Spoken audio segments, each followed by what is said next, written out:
Parliament ఉభయ సభల్లో వాయిదాల పర్వం సోమవారం కూడా కొనసాగింది. విద్యార్థులపై లాఠీ చార్జ్, అయోధ్య విరాళాల చోరీపై సమాధానం చెప్పాలని విపక్షాలు ఆందోళన చేపట్టాయి.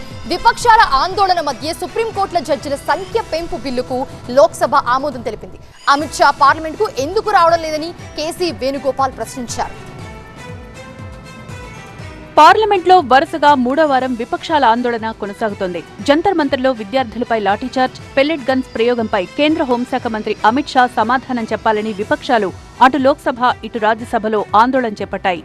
అయోధ్య విరాళాల చోరీపై సభలో చర్చించాలని ఎంపీలు నినాదాలు చేశారు. విపక్షాల ఆందోళన మధ్య సుప్రీంకోర్టు జడ్జిల సంఖ్య పెంపు బిల్లుకు లోక్సభ ఆమోదం తెలిపింది. IIHM స్టూడెంట్స్ ప్రపంచం మొత్తం ఉద్యోగాలు చేస్తూ లక్షల్లో జీతాలు సంపాదిస్తున్నారు. ఇప్పుడే చేరండి international institute of hotel management. जो सदस्य विरोध में है वो ना कहें. मेरे विचार में निर्णय हाँ वालों के पक्ष में हुआ और विधेयक पारित हुआ. మూజువాణి ఓటుతో బిల్లుకు లోక్సభ ఆమోదం తెలిపింది. సుప్రీంకోర్టులో జడ్జిల సంఖ్యను 34 నుంచి 38కి పెంచేలా ఈ బిల్లులో ప్రతిపాదించారు.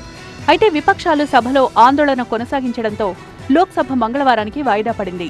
పార్లమెంటుకు అమిత్ షా ఎందుకు రావడం లేదని ప్రశ్నించారు కాంగ్రెస్ ఎంపీ కేసీ వేణుగోపాల్. విద్యార్థుల డిమాండ్ను ఎందుకు పట్టించుకోవడం లేదు అన్నారు. అయోధ్య విరాళాల చోరీ చాలా ముఖ్యమైన అంశమని, దీనిపై చర్చ జరిగే వరకు సభలో విపక్షాల ఆందోళన కొనసాగుతుందని ప్రకటించారు. Home Minister has to come to the House and explain about the atrocities against the students. Why Home Minister is not coming to Parliament? Why is running away from the Parliament? What is the reason? Every session you can see that every session Home Minister was very active. Last 2 years we can see that every session, Parliament session, whether it is his bill or any other's bill, he used to be active. But this session he is not even coming to the Parliament, coming to the Lok Sabha or Rajya Sabha. Till now atrocities against the students are going on. So we need an answer.